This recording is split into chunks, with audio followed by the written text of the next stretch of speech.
أعوذ بالله من الشيطان الرجيم. بسم الله الرحمن الرحيم.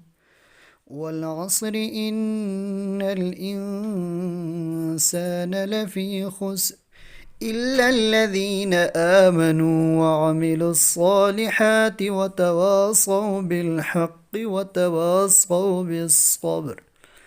بسم الله الرحمن الرحيم.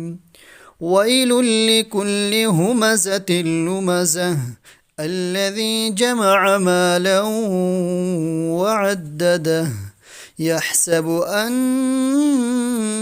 ماله أخلده كلا لينبذن في الحطمة وما أدراك ما الحطمة نار الله الموقدة التي تطلع على الأفئدة إنها عليهم مؤصدة في عمد ممددة. صدق الله العظيم.